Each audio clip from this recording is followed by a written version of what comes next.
¿Qué vamos a hacer hoy? Hoy lo que vamos a hacer, igual que estuvimos trabajando el otro día con conjuntos compactos, ahora vamos a hablar de subconjuntos compactos. Básicamente, siempre que hablamos de subconjunto, vamos a estar haciendo referencia a la topología relativa. Es decir, que siempre que hablemos de un subconjunto es compacto a secas, en realidad toda la frase que viene detrás, es decir, en ese subconjunto considero la topología relativa asociada al espacio topológico en cuestión con mi subconjunto M y es ese nuevo subespacio el que es un espacio compacto. ¿Vale? Entonces vamos a introducir las definiciones, vamos a ver qué relaciones tenemos de cosas conocidas y alguna última relación con aplicaciones y cosas que podamos hacer. ¿Vale? Entonces, primero, nuestra definición, que es nuestro marco de trabajo, sería precisamente ese concepto de subconjunto compacto. Es decir, definición, sea X tau un espacio topológico y vamos a coger un subconjunto M de X. Entonces, diremos que nuestro M es un subconjunto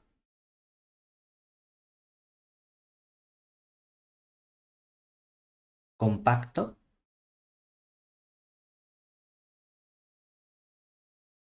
de nuestro espacio topológico X tau si lo que queremos indicar es que sea compacto el X nos decía que de todo recubrimiento abierto podía extraer siempre un recubrimiento finito.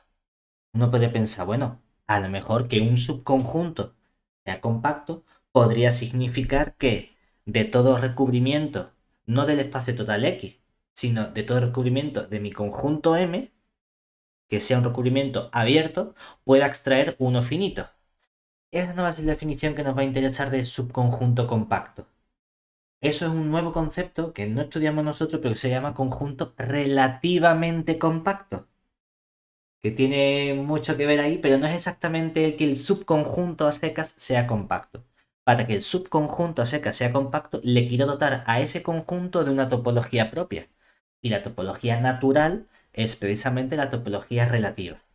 Entonces, lo que queremos es que no quiero coger cualquier recubrimiento, quiero coger únicamente recubrimientos que tengan que ver con mi conjunto M. Que no haya cosas fuera de M, por así decirlo, porque a lo mejor eso ya no me interesa. Y para eso necesito mi topología relativa.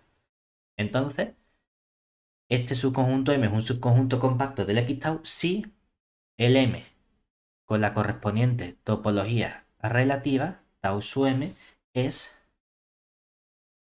un espacio topológico compacto.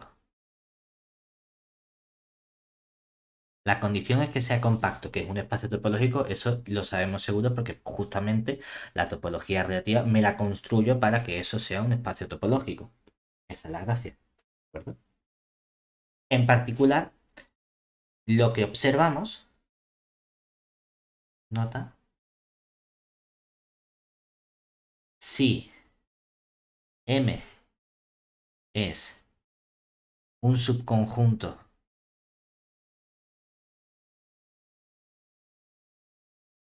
compacto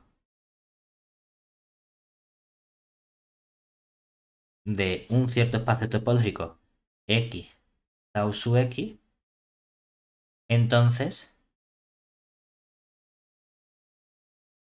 también lo es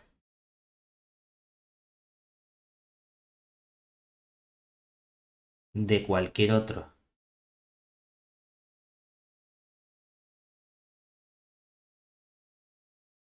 espacio topológico I tau su I que lo tenga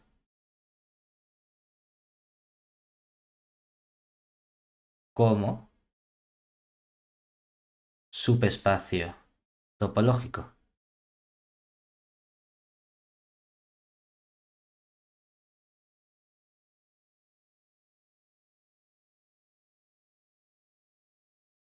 ¿Qué queremos decir?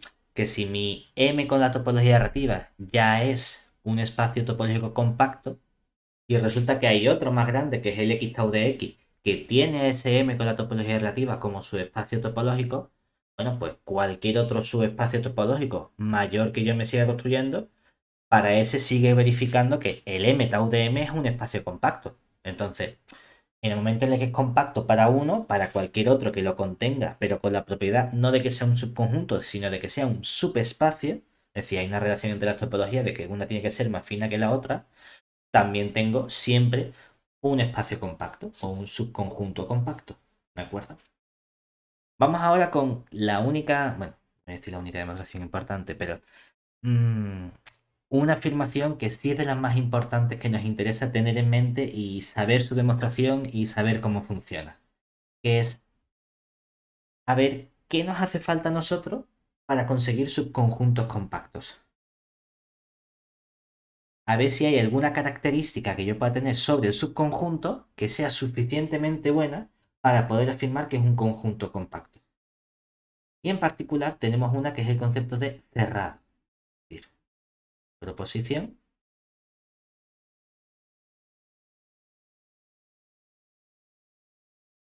sea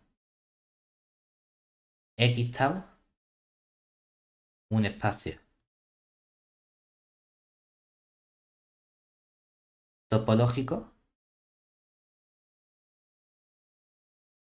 compacto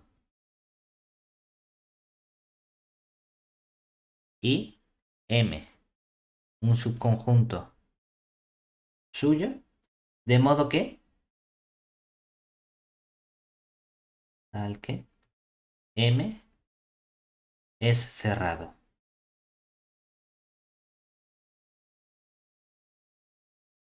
Entonces,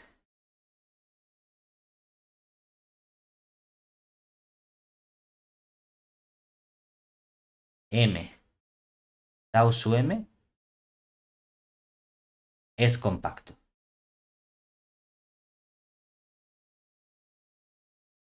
O lo que es lo mismo, M es un subconjunto compacto de X, ¿de acuerdo?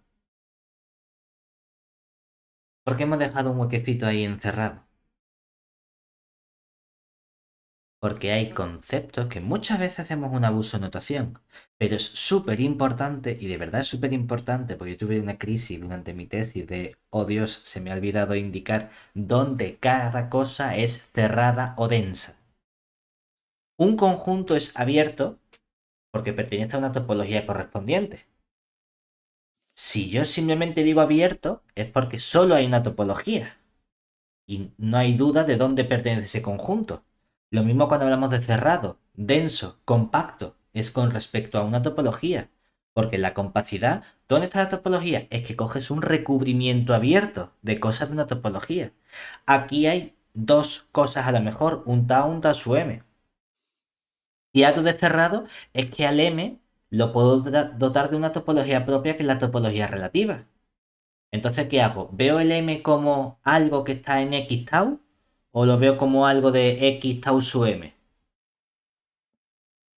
Hay que tener cuidado. Entonces, debemos especificar siempre, aunque sea un coñazo, dónde estamos trabajando con la topología. Es decir, si digo que es cerrado, indicar que es cerrado en X. ¿De acuerdo? Mucho mejor si además pongo en X, tau, ¿no? Y dejo súper claro porque un mismo conjunto X puede tener distintas topologías asociadas. Pero como en este ejercicio o en esta proposición solo hay una topología sobre X, no hay lugar a dudas. ¿Vale? Pero que siempre tengamos en mente que debo especificar dónde estamos trabajando a la hora de hablar de denso en, cerrado en, compacto en. ¿Vale?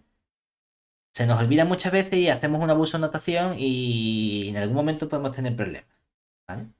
Entonces, esta proposición sí que vamos a demostrarla. Más que nada porque es un clásico, ya sea en análisis, ya sea en topología, de un subconjunto cerrado de un compacto es compacto. Esa es básicamente la afirmación que tenemos. Todo subconjunto cerrado, todo subespacio cerrado, y cuando trabajemos con espacios de Banach y cosas así, también nos va a servir para estudiar esas cosas también. ¿De acuerdo? Entonces, esta demostración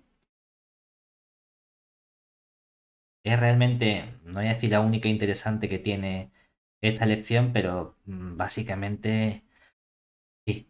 El resto son un poquito inmediatas, aplicando definición y demás, y esta es la que a lo mejor tenemos que trabajar un poquito, ¿no? Para eso, como hablamos de conjuntos cerrados, la definición de compacidad la tenemos mediante de un recubrimiento que es una unión arbitraria de abiertos, saco un recubrimiento finito. Y ese recubrimiento indicaba que me daba el total. Pero yo había visto que podía, mediante negaciones, reescribir ese concepto utilizando en lugar de abiertos, utilizando cerrados. Me va a interesar utilizar eso, ¿por qué? Porque justamente mi conjunto M es un conjunto cerrado. Entonces, vamos a ver cómo tenía yo el concepto de compacidad mediante cerrados. ¿Yo qué quiero probar? Quiero probar no que el X sea un cerrado o un compacto, eso ya lo sé. Quiero probar que el M con esa topología tau su M es un compacto. Entonces, ¿qué voy a hacer? Voy a coger mi familia arbitraria de cerrados en el conjunto M con su topología relativa, que tiene una condición, es que son una familia que tienen intersección vacía. Vacía. Que eso no significa que todos sean disjuntos, cuidado. Por lo menos hay dos conjuntos disjuntos. ¿Vale? Entonces, sea, vamos a llamarlo, ¿cómo quieres que llamemos los cerrados de M? No sé, V. ¿V? Yo qué sé, por ejemplo. No, V es la que no voy a coger porque las U y las No V me te gustan gusta. para los abiertos. Pues Normalmente, M. normalmente M. solemos poner M para los cerrados, pero como ya hay una M, em, N no te vale tampoco. poner una F. Vale. Porque muchas veces, no sé por qué, ¿no? Pero muchas veces estamos acostumbrados a utilizar la G para los abiertos y la F para los cerrados. Sobre todo en análisis. No sé cuál es el motivo porque de hecho hay un concepto que es el concepto de G delta y F sigma. Que un G delta es una unión numerable de abiertos y una intersección numerable de abiertos y un F sigma es una unión numerable de cerrados. Am, pero no sé por qué la G para abierto y la F para cerrado, ¿verdad? Pero bueno, sea F lambda con lambda perteneciente al lambda, una familia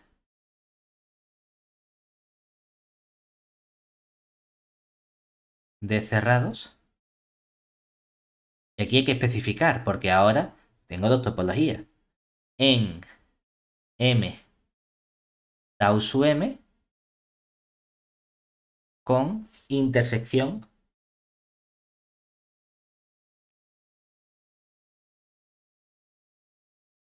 vacía. Sabemos que, voy a ponerlo, que para cada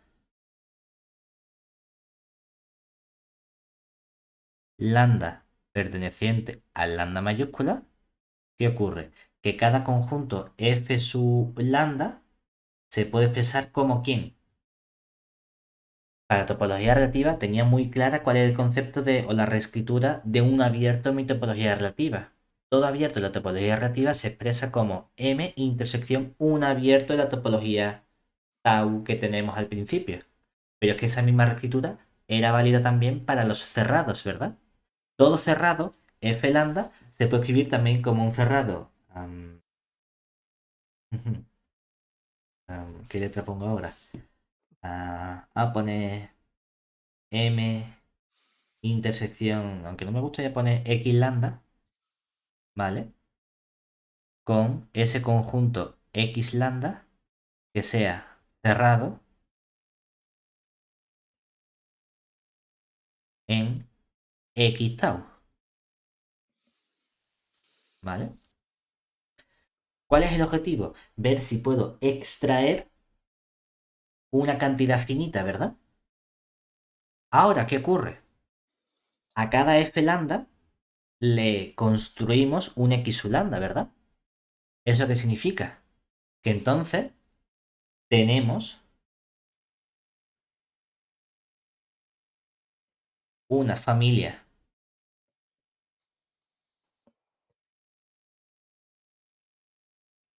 X sub lambda, con lambda perteneciente al lambda mayúscula, de cerrados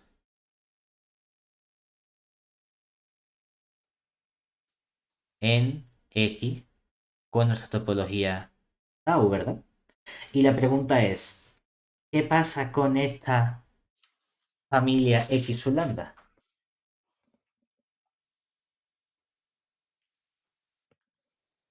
¿Tiene intersección vacía o no? Sí, porque X es compacto. ¿Eh?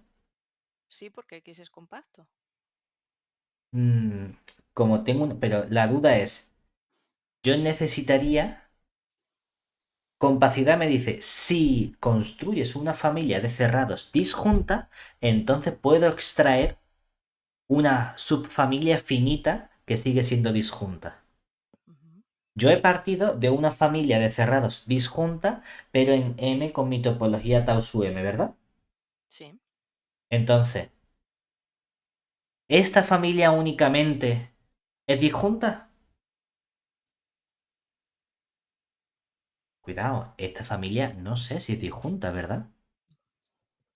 Porque lo que yo conozco es que esta intersección de aquí sí que lo es. Pero en esa intersección hay un elemento que siempre aparece, que es el M.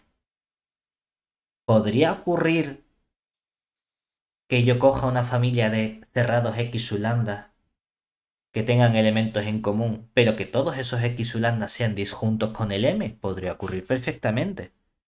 ¿Eso qué significa? Que en mi construcción, si yo simplemente cojo esta familia, no tengo garantizado que esa familia sea disjunta. Entonces no puedo utilizar mi argumento de compacidad, ¿verdad? Necesito afirmar o construirme una familia de cerrados disjunta. ¿Cuál es la gran idea? ¿Qué condición me han dado a mí sobre mi conjunto M? M no era un conjunto cualquiera, ¿verdad? M era un conjunto cerrado en X con la topología tau. ¿Eso qué significa? Que yo, en lugar de considerar esta familia, puedo considerar esta familia y le añado el conjunto M. Y esta familia es una familia de cerrados en X tau, donde, ¿qué ocurre cuando yo hago entonces la intersección para lambda perteneciente al lambda mayúscula de todos estos conjuntos X su lambda? Y todo eso le hago la intersección también con el otro elemento que es el M. Que si aplicamos las leyes de De Morgan, yo puedo meter este M aquí dentro, ¿verdad? Y me queda, bueno, realmente la asociatividad, ¿no? Pero bueno, el lambda perteneciente al lambda mayúscula de los X sub lambda intersección con el M. Esto no es simplemente la intersección para lambda perteneciente al lambda mayúscula de los conjuntos que hemos llamado F sub lambda, ¿verdad? Que eran nuestros cerrados de M con la topología relativa. Y yo había elegido esa familia que tenía intersección vacía, es decir, esta intersección es el vacío. Lo cual significa que esta nueva familia, la de los X sub lambda, y le añado ese conjunto M, que es un cerrado, y es una familia que tiene intersección vacía. Y ahora utilizo el argumento de compacidad de X con la topología tau. Y es que, por ser X tau compacto,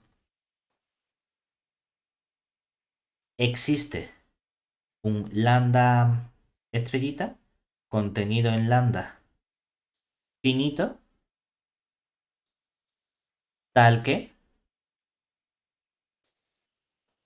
la intersección de lambda perteneciente al lambda asterisco de los X sub lambda y todo eso cortados también con el M, sigue siendo un conjunto vacío, o el conjunto vacío, ¿verdad?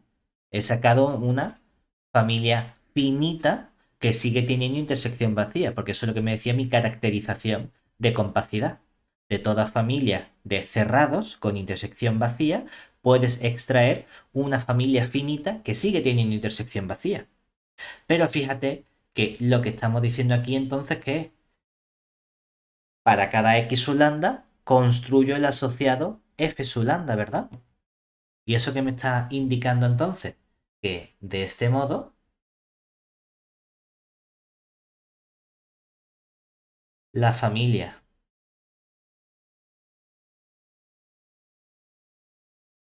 F sub lambda con lambda perteneciente a lambda asterisco sigue teniendo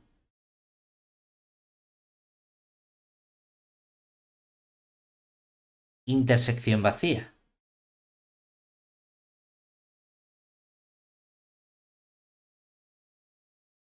Porque esta intersección para lambda perteneciente al lambda asterisco de los F sub lambda, hemos dicho que simplemente la intersección para lambda perteneciente al lambda asterisco de los X sub lambda intersección con M, que es simplemente coger la intersección para el lambda perteneciente al lambda asterisco de los X sub lambda y todo eso intersección M, que ya hemos visto que por capacidad esta intersección es vacía. ¿Qué significa? Que de mi familia de los F lambda de cerrados he extraído una subfamilia finita, ¿verdad? Luego, el M tau su M es compacto, porque este argumento lo he hecho para una familia F sub lambda arbitraria. Y la parte fundamental ha sido que me ha hecho falta que el conjunto M fuese cerrado para poder meterlo en la familia de cerrados y extraer de ahí la cantidad finita. Si no tengo eso, no es posible realizar ese razonamiento. Y no puedo garantizar que esa intersección de los X sub lambda sea siempre vacía en X tau. ¿De acuerdo?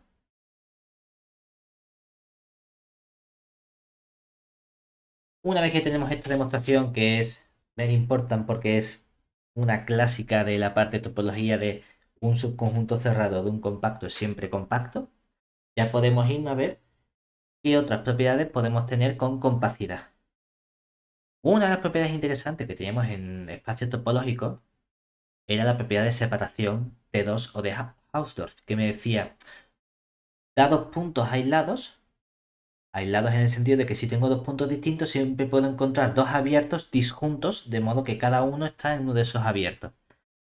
Claro, cuando yo cojo conjuntos compactos, conjuntos cerrados, no sé a priori si eso sigue siendo cierto. Lo que vamos a ver es que también podemos separar conjuntos compactos de puntos, no solo puntos con puntos, ¿de acuerdo? Es decir, proposición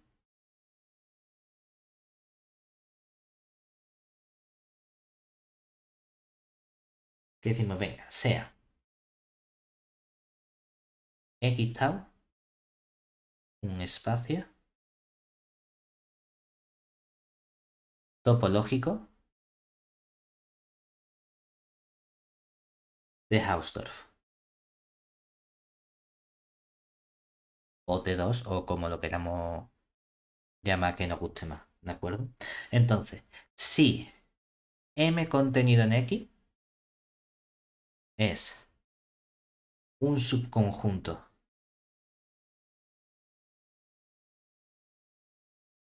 compacto de nuestro espacio topológico X y cojo un punto P, obviamente de mi espacio X, pero que no esté en M, entonces existen U y V, dos conjuntos abiertos, es decir, dos elementos de mi topología tau, tales que pasan tres cosas. Primera cosa que ocurre, puedo encontrar, me da igual dónde está cuál, que el M esté contenido en U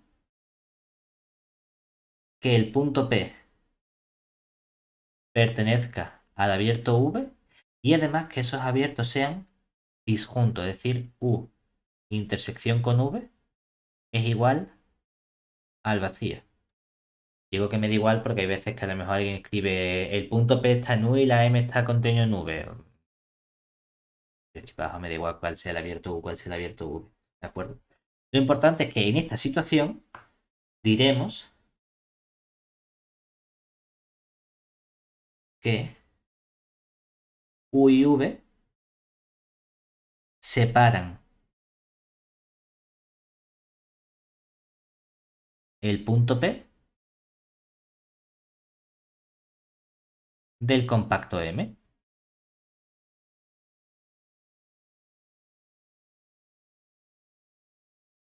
¿De acuerdo? Estas cosas también se pueden demostrar. Lo que pasa que pierde un poco, porque hay mucho que demostrar aquí, porque realmente qué hace o cuál es la idea que hay detrás. La idea de la demostración o de la prueba es, por un lado, mi espacio, ¿dónde lo he puesto? Mi espacio X tau es un espacio topológico. El M es compacto, ¿verdad? Que M sea compacto, ¿qué significa? Que M tau su M es compacto. Entonces, de todo recubrimiento abierto de M, podemos extraer uno finito.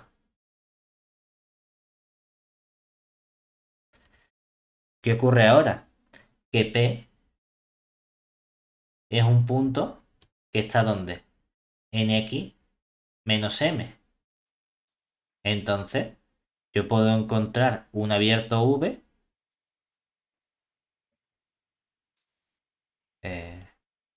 abierto, con P que pertenezca a ese punto, a ese abierto V y que el V esté contenido en X menos M. ¿Qué hacemos nosotros en realidad? Tengo una cantidad infinita de abiertos que recubren todo M. Entonces, eso lo puedo recubrir únicamente con una cantidad finita, ¿verdad? Eso significa que de aquí tú puedes llamar a esa familia finita y llamarla, por ejemplo, U su lambda con lambda perteneciente a lambda asterisco. ¿Vale? Ahora, ¿qué hace? El U su lambda es un abierto de M, el punto P es un punto que no está en M.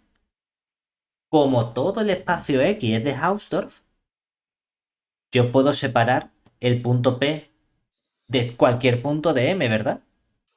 Entonces, para el abierto U su lambda 1 de M, encuentro un abierto V lambda 1 que contiene el punto P que no está en M, ¿verdad?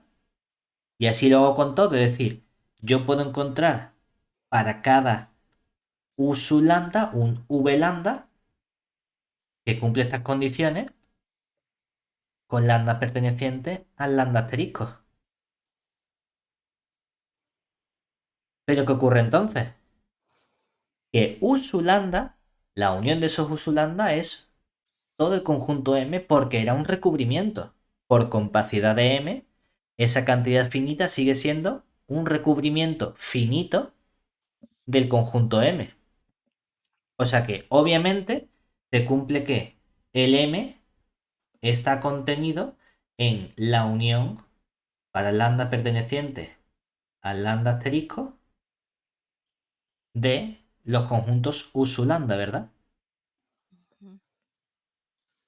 Los usulandas son abiertos. Abierto de la topología relativa, ¿verdad? Por lo tanto, tienen asociados unos abiertos, que sería la unión para lambda perteneciente al lambda asterisco. ¿De quién?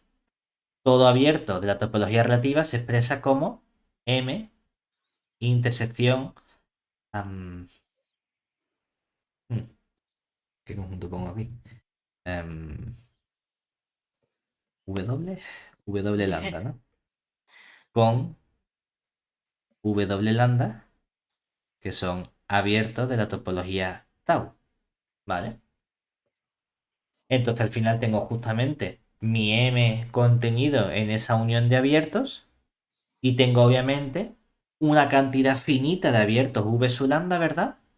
Entonces se cumple también que el P pertenece a la unión para el lambda perteneciente al lambda asterisco de estos abiertos V su lambda, que a esta unión si quieres la llamas tú V, que es un elemento de tau. Porque si hago uniones de elementos de tau, una unión arbitraria, en este caso que es finita, bueno, vale, pues mejor todavía, ¿sabes? Pues sigue teniendo un conjunto abierto. O sea que justamente tengo mis elementos que me están separando y esa unión es disjunta. Porque un abierto lo cojo de M, el otro lo cojo que no esté en M. ¿De acuerdo? O sea que digo demostración porque tampoco tiene mucha chicha la demostración como tal. La demostración importante que sí nos interesa manejar bien es la que hemos hecho antes de subconjunto cerrado de un compacto es un compacto siempre. Aquí ya luego más o menos trabaja con las definiciones y saca todas las cosas sin problema. ¿Vale? Una vez que ya sabemos entonces que habíamos hecho aquí, que puedo separar un compacto de un punto, vamos a relacionarlo también con los cerrados. ¿Por qué? Porque nosotros hemos dicho, una implicación que ya tenemos es, si cojo un subconjunto cerrado de un compacto, entonces ese subconjunto, ¿cómo es? Compacto también. Y si la pregunta fuese al revés, es decir, si el subconjunto fuese compacto, ¿puedes asegurar algo sobre si es cerrado o no? Eso es lo que nos gustaría plantear. Ahora, para eso hace falta una condición distinta de la que el conjunto X sea compacto. Me hace falta simplemente tener un conjunto de Hausdorff, es decir, un espacio topológico de Hausdorff. Es decir, el resultado que tenemos aquí sería proposición sea X tau un espacio topológico de Hausdorff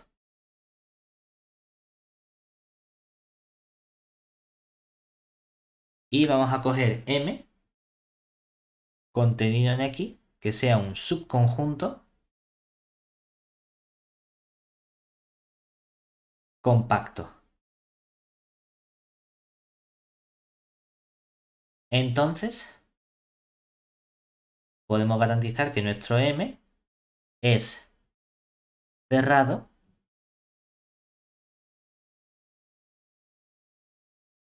en el espacio topológico X o en X tau, si queremos. ¿De acuerdo? Es decir que para garantizar compacidad a partir de conjuntos cerrados, lo que necesito pedirle a mi conjunto X es que sea compacto. Para poder garantizar cerrado a partir de compacto, lo que necesito pedirle a mi conjunto X es que sea de Hausdorff. ¿Vale? Eso es lo que nos permite ir de un lado a otro. No solo eso, sino que también podemos tratar de ver cuál es la relación cuando trabajamos o cuando metemos ahí aplicaciones. Es decir, la parte natural es una vez que tienes un espacio topológico con unas propiedades, ver qué ocurre cuando añadimos aplicaciones, entre comillas, buenas en cuanto al comportamiento de continuidad. Hemos dicho que las aplicaciones maravillosas que tenemos en topología, las que nos interesan realmente son los homeomorfismos. A lo mejor no siempre podemos hablar de homeomorfismos, pero por lo menos si no podemos hablar de homomorfismo entre los dos espacios topológicos de entrada, a lo mejor puedo hablar de homeomorfismo cuando reduzco un poco el tamaño de uno de esos espacios. Porque veíamos que, claro, si yo tenía aplicaciones sobreyectivas, entonces sí puedo conseguir todo el espacio topológico y hablar también de compacidad en ese espacio topológico grande. A lo mejor me quedo un poco corto porque mi F no llega a todo el espacio Y final. Pues aquí vamos a ver una situación similar. Es decir, sea X tau su X un espacio topológico compacto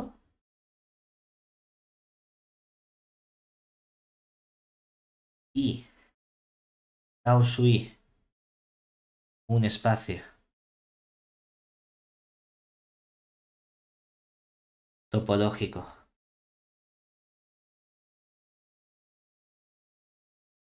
de Hausdorff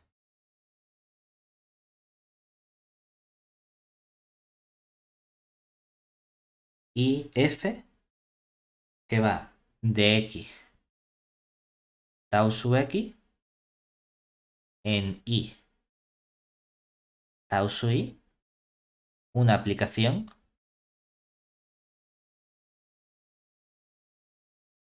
continua. ¿De acuerdo?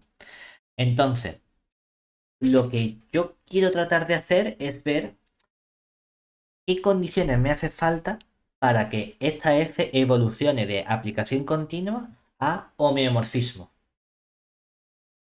Claro, lo que me hace falta es, por un lado, la biyectividad de la F. A lo mejor no siempre puedo garantizar esa biyectividad de la F. Hombre, una cosa que yo puedo imponerle a mi F es que sea inyectiva, que es la condición un poquito más compleja de tener, porque tú a priori yo puedo tener perfectamente una aplicación continua que mande dos elementos a la misma imagen. Entonces, si ahí ya se me fastidia la inyectividad, pues no hay mucho más que puedo hacer. Bueno, pues voy a exigirle por lo menos que la F sea inyectiva, es decir, aplicación continua e inyectiva.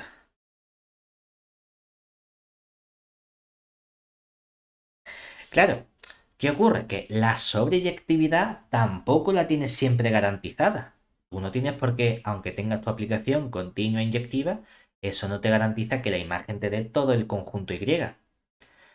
Bueno, es cierto que no me garantiza que me dé todo el conjunto Y, pero a lo mejor me quedo en un subconjunto menor, que no es tan problemático porque sobre ese conjunto menor yo puedo definir una topología que a lo mejor no es la topología tau sui, pero a lo mejor una topología un poquito menor que la tau sui, pero que ya tiene relación con la topología que tenemos ahí, ¿verdad?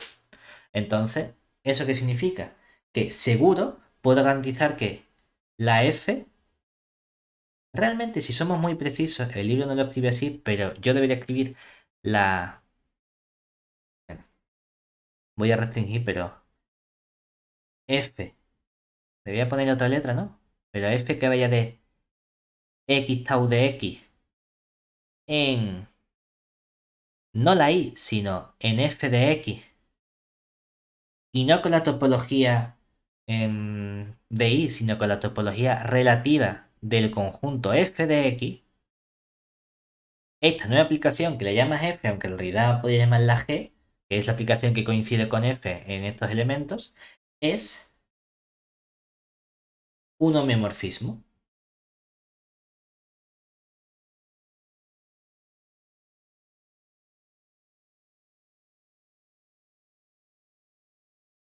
Básicamente lo que estoy haciendo es forzar la parte de la sobreyectividad quitando los posibles elementos que no aparezcan en la imagen de F. ¿De acuerdo? Ahí sí tenemos, claro, es que tengo continuidad, tengo inyectividad y tengo garantizado, como estoy quitando esos elementos que a lo mejor no aparecen, consigo tener la sobreyectividad también. ¿Vale? Una vez que tenemos esto, vamos a introducir ahora unos conceptos nuevos que surgen para estudiar el comportamiento de nuestros espacios topológicos. Porque ya hemos visto que si tengo un espacio topológico compacto, ¿qué podíamos hacer? A partir de un cerrado me construyo un compacto. Bueno, y si no era compacto, bueno, lo que puedo hacer es separar. Si el espacio es de Hausdorff, entonces puede separar un compacto de cualquier punto que no pertenezca a ese compacto, ¿verdad? Pero ahí le estoy exigiendo un muy buen comportamiento a mi espacio topológico, que ese espacio topológico sea de Hausdorff. A lo mejor el espacio topológico no es de Hausdorff. La pregunta es, aunque no sea de Hausdorff, ¿es posible que tú puedas seguir separando no abiertos entre sí, sino el compacto de otro punto? Claro, eso ya es una situación distinta, porque en un espacio de Hausdorff coges dos puntos arbitrarios y encuentras abiertos que los separan. Aquí es distinto porque no estoy cogiendo dos puntos, estoy cogiendo un conjunto que tiene unas muy buenas propiedades, que es un conjunto compacto, y un punto. Entonces, a lo mejor, gracias a que ese compacto tiene unas buenas propiedades, sí que soy capaz de separar.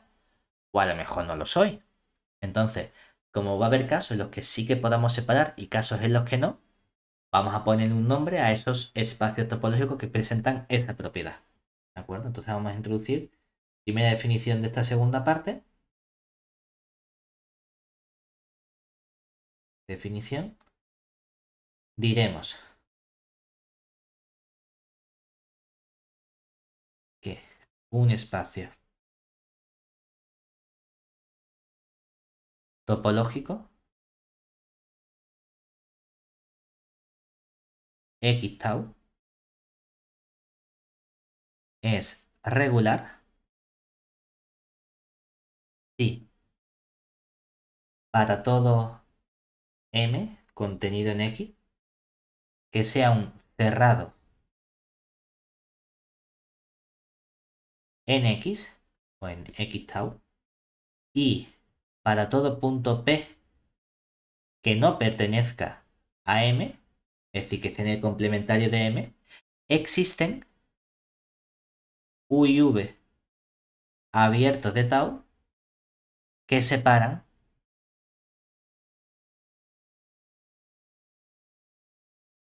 P y M. Es decir, es que el concepto de separar lo hemos hecho para un compacto y un punto, no para un cerrado y un punto. Bueno, separar lo que significa es que encuentro un abierto de modo que me da igual, el punto P está en M, está en M, el punto P está en U, o al revés, no me acuerdo ahora si puse que la M estaba en U o al revés, que el M está contenido en V y que la U intersección con la V, estos dos abiertos son abiertos disjuntos. ¿De acuerdo? Creo que lo puse justo al revés, que puse M contenido en U, P perteneciente a Sí. V. Pero bueno, Sí, pero es lo que, mismo, ¿qué más da? que me da igual quién sea la U, quién sea la V. ¿Vale? Entonces, lo que vemos nosotros claramente es que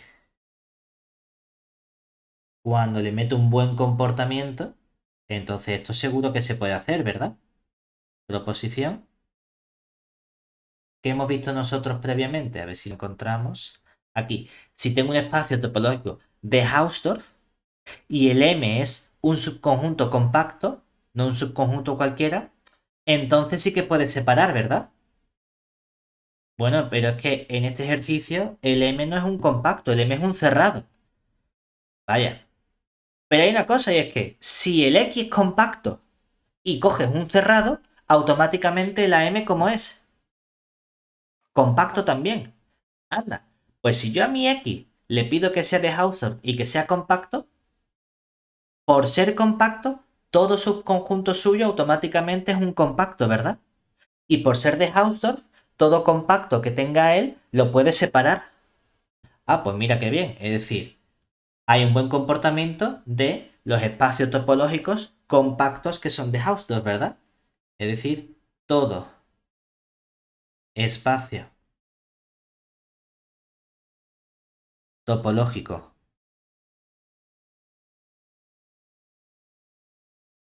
X tau que sea compacto y de Hausdorff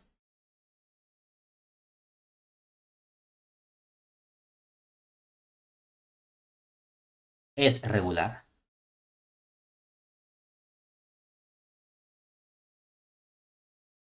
Por mucho que la demostración es inmediata, es simplemente juntar la definición con la proposición, las dos proposiciones que hemos estudiado.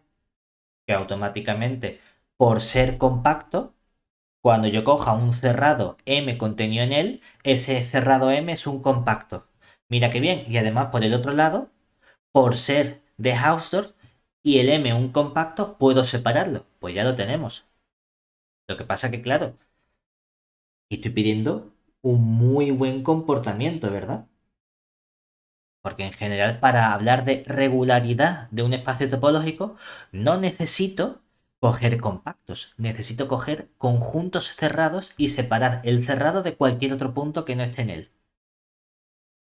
Cuando el conjunto es muy bueno, que sea compacto, eso se verifica. Ahora, no tengo por qué llegar a tanto para hablar de regularidad de nuestro espacio topológico. ¿Vale?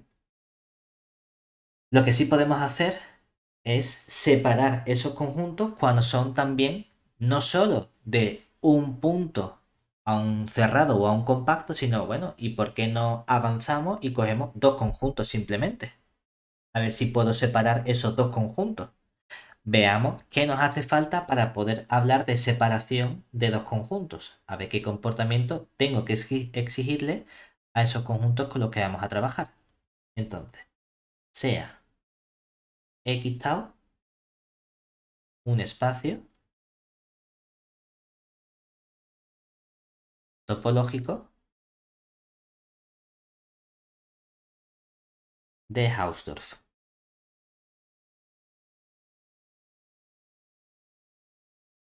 Entonces, vamos a pensar que cuando era de Hausdorff, el resultado que hemos visto era, si coges un compacto, puedes separarlo de otro punto que no esté en ese compacto, ¿verdad?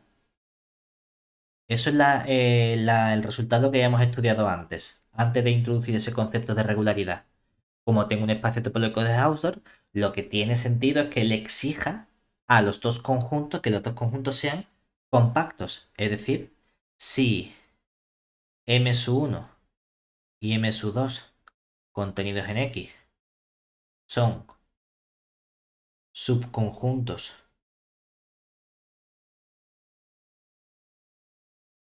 compactos disjuntos, entonces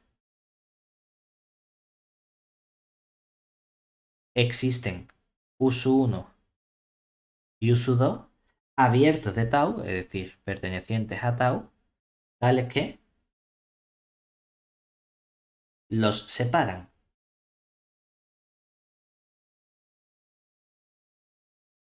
¿Qué queremos decir aquí con los separan? Que el conjunto M1 es un subconjunto del abierto U1, el subconjunto M2 es un subconjunto del abierto M2 y además estos dos abiertos también son disjuntos. ¿De acuerdo? Esto es un buen comportamiento en realidad porque consigo encontrar conjuntos mayores que siguen siendo disjuntos. Y esos conjuntos mayores no son conjuntos cualesquiera, sino que son abiertos de nuestra topología. O sea que esto en general me interesa más trabajar con los abiertos, que son los que condensan la información que tiene mi espacio topológico, por así decirlo. ¿De acuerdo? Ahora bien, esto ocurre en un espacio topológico que es de Hausdorff y ocurre si los conjuntos M1 y M2 son los dos compactos. ¿Podemos quitarle propiedades? Es decir, ¿y si mi espacio topológico no es un espacio de Hausdorff? ¿Y si los conjuntos M1 y M2 no son compactos, sino que bajo un poquito de categoría y me quedo encerrado, igual que ocurría antes? Antes hemos dicho que si tenía un espacio compacto y de Hausdorff, eso siempre era regular, porque siempre podía separar el compacto de cualquier punto, ¿verdad? En general, la regularidad era bajar un poquito las condiciones, tener un espacio topológico a secas donde cualquier cerrado se podía separar de un punto que no estuviese en el cerrado. Ahora aquí lo que quiero hacer es, bueno, puedo separar, pero no dos compactos cualesquiera, sino dos conjuntos cerrados cualesquiera, no en un espacio topológico de Hausdorff, sino en un espacio topológico a secas. Pues cuando eso sea posible vamos a hablar de un conjunto o un espacio topológico normal. Es decir, vamos a introducir una definición para bajar las condiciones que tenemos nosotros. Es decir, decimos que un espacio topológico X tau es normal si dos cerrados disjuntos cualesquiera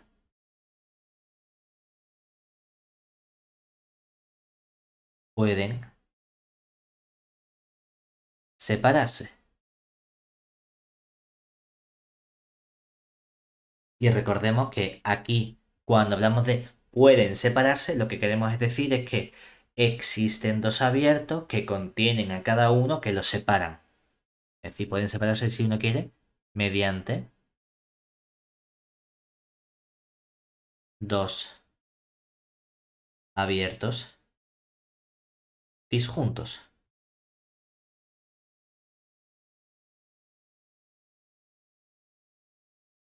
Lo que vemos nosotros automáticamente, ya no hace falta ni que lo pongamos como una proposición ni nada, sino nota, obviamente, todo espacio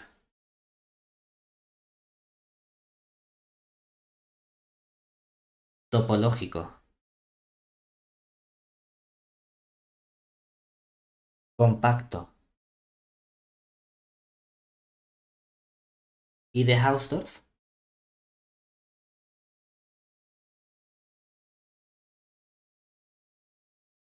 ¿cómo es? Normal también. De nuevo, la demostración es inmediata porque por ser compacto y M1 un cerrado, ese M1 es compacto. Pero como M2 es cerrado, el M2 también es compacto. Genial, ya tengo un espacio topológico y dos compactos M1 y M2. Pero justamente la proposición anterior me dice, si tienes un espacio de Hausdorff y dos compactos disjuntos, entonces existen abiertos que los separan. Ah, pues justamente ese es el concepto de espacio topológico normal. Lo que pasa que para garantizar que ese cerrado es un compacto me ha hecho falta la compacidad y para poder separarlos siempre que sea de Hausdorff. Sin embargo, en concepto de normal hace referencia únicamente a separar cerrados disjuntos, no a separar compactos. Eso es un caso en el que sabemos seguro lo que está ocurriendo. ¿De acuerdo? ¿Hasta ahí bien? Entonces, Sí. ¿qué propiedades tienen estos conjuntos compactos en general? Porque nosotros hemos estado hablando de simplemente estudio la compacidad o cuando un subconjunto es compacto viendo qué ocurre con la correspondiente topología relativa. No, hombre, sí he visto, o sí hemos visto, que si tengo un cerrado de un compacto, eso sí es un compacto. Pero básicamente, ¿cuáles son las dos propiedades o las dos operaciones que yo hago sobre conjuntos a la hora de estudiar topologías abiertos cerrados? Hay dos operaciones básicas que puedo hacer sobre conjuntos, que son uniones e Bueno. intersecciones. Ujú. Nosotros sabemos que la unión arbitraria de abiertos en mi topología es un abierto, que la intersección finita de abiertos es un abierto y con los cerrados ocurre justamente el comportamiento contrario. Necesito una unión finita de cerrados y una intersección arbitraria de cerrados. La pregunta es, tengo ahora un nuevo concepto que es el concepto de compacidad. Y hablar de subconjuntos compactos es estudiar las correspondientes topologías relativas. En esas topologías relativas, yo puedo estudiar la unión y la intersección de esos conjuntos. La pregunta es, si yo uno compactos o hago intersecciones de compactos, ¿cuándo puedo garantizar seguro que esa unión o intersección sigue siendo un compacto? ¿En cuánto comportamiento van a tener un comportamiento similar a la que tienen los conjuntos cerrados, porque hemos visto que hay una relación muy estrecha entre cerrado y compacto. Para pasar de cerrado a compacto, ¿qué me hace falta? Que el espacio grande en el que estoy sea un compacto también. Para pasar de compacto a cerrado, ¿qué me hace falta? Que el espacio grande en el que estoy sea de Hausdorff. Pero hay una relación muy estrecha entre esos dos conceptos. Necesito un poquito más sobre mi espacio topológico grande. Entonces, tenemos el siguiente resultado que nos dice justamente cómo se comporta la compacidad bajo uniones e intersecciones. Es decir, sea X tau un espacio topológico. Entonces, por un lado, la unión finita de compactos, o bueno, de subconjuntos, para ponerlo bien, ¿no? De subconjuntos compactos de X es un subconjunto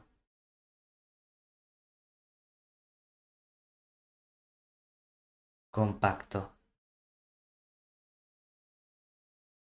de X. Mientras que la intersección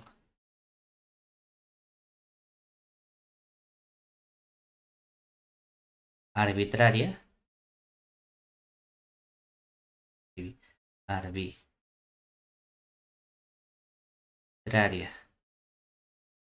de subconjuntos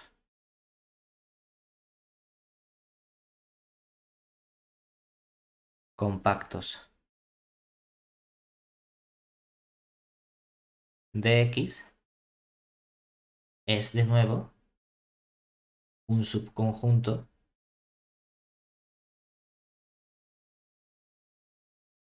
compacto de X.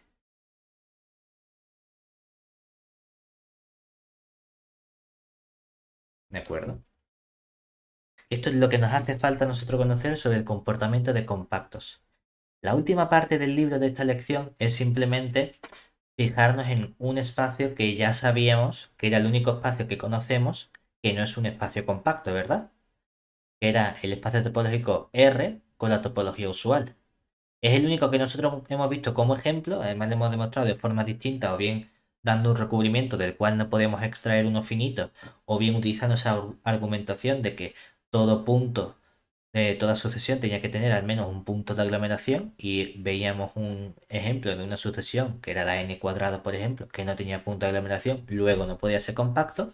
Pero la pregunta es, joder, trabajamos con R en la topología usual un montón y tiene súper buenos comportamientos sobre los axiomas, propiedades hereditarias, ¿por qué falla la compacidad? Bueno, aunque falle la compacidad, ¿soy capaz de caracterizar de algún modo sencillo subconjuntos compactos de R con la topología usual o en general de Rn con la topología usual? Hombre, pues aunque R no sea compacto, sí que podemos dar fácilmente ejemplos de conjuntos compactos en la topología usual. Es decir, vamos a estudiar qué ocurre con la compacidad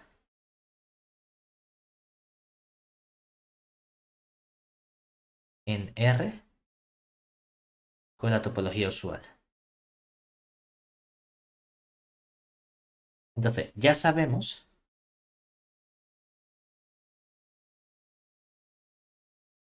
que R con la topología usual no es compacto. Aunque, por ejemplo, si es un espacio de Hausdorff, si verifica los axiomas de numerabilidad el 1 y el 2, etc. Entonces, bueno, ¿qué aspecto tienen conjuntos compactos? Hombre, pues nosotros sabemos que, a pesar de ello, todo, sin embargo, podemos encontrar fácilmente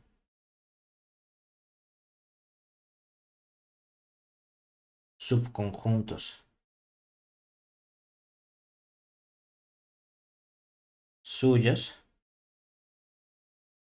que sí sean compactos, para lo cual basta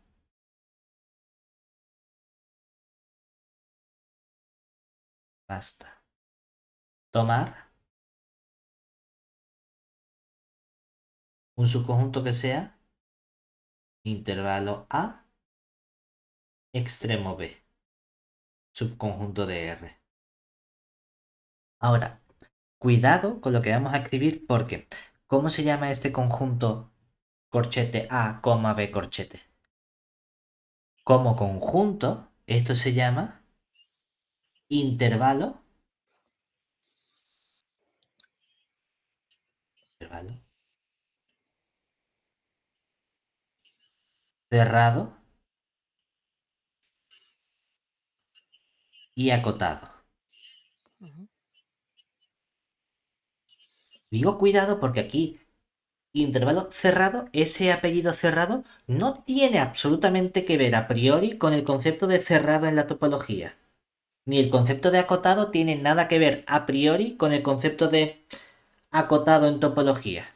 Otra cosa es que justo con la topología usual, este intervalo cerrado y acotado sea un conjunto cerrado de la topología usual y sea un conjunto acotado de la topología usual. Genial. ¿De acuerdo? Resulta que estos intervalos cerrados y acotados son cerrados en, bueno, vamos a poner cerrados y acotados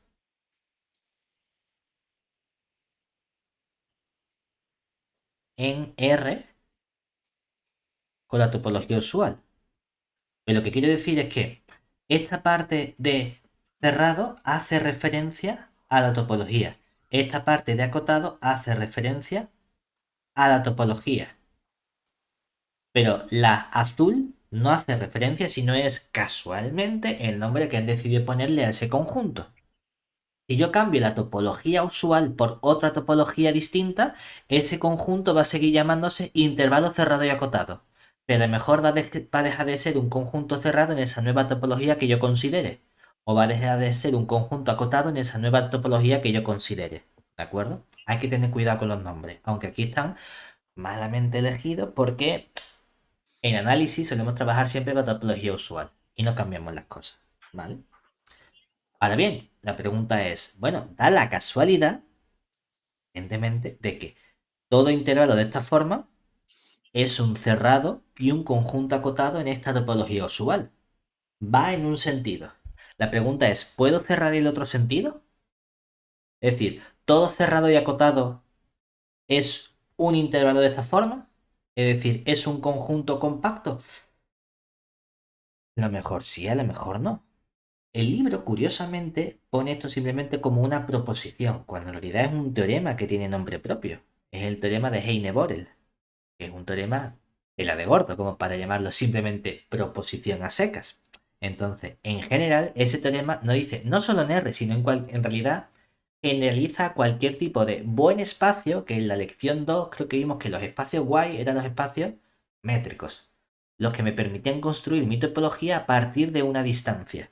No siempre vamos a tener espacios topológicos metrizables, pero bueno, en general sí que vamos a ser capaces de tener esa relación. Y lo guay de este teorema, que yo lo voy a poner como teorema, no como proposición, y le vamos a poner el nombre, que es el teorema de Heine-Borel,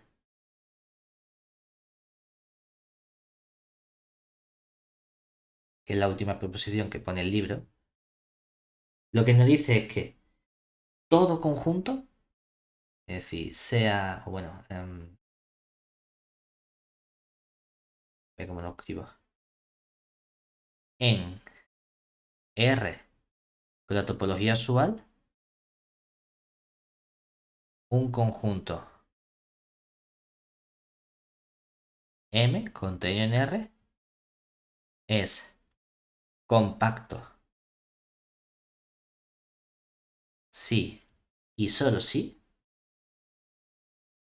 M es cerrado y acotado.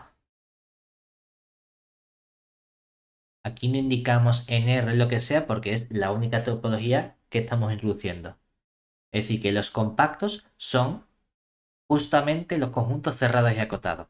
No solo eso, sino que puedo generalizar y no decir en R, sino en cualquier Rn. ¿De acuerdo? Le digo a que sea R, R2, R3, R4, R5, R18. Realmente este tema es más general y admite poner no en cualquier espacio topológico Rn con la topología usual, sino que esto podría cambiarse por cualquier espacio métrico donde cojo la topología inducida por la métrica. Es mucho más fuerte este resultado, pero lo que nos interesa esta parte, como solo vamos a trabajar en R o en R2 o en R3 con mi topología, es justamente al menos ponerle el nombre correspondiente que es de Heine-Borel a este resultado. Hay un resultado añadido que citan, lo ponen también como una proposición, que bueno, que también tiene nombre propio. Pero van a poner el nombre correspondiente que es el teorema de Weierstrass. El libro las pone como dos proposiciones finales únicamente. ¿Qué nos dice el teorema de Weierstrass? Bueno, pues si f que va de x tau en R con mi topología usual, y esto es una aplicación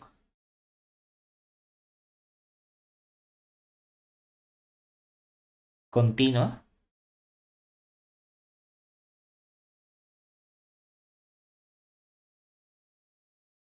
y x tau es un espacio compacto, entonces f alcanza su máximo y su mínimo.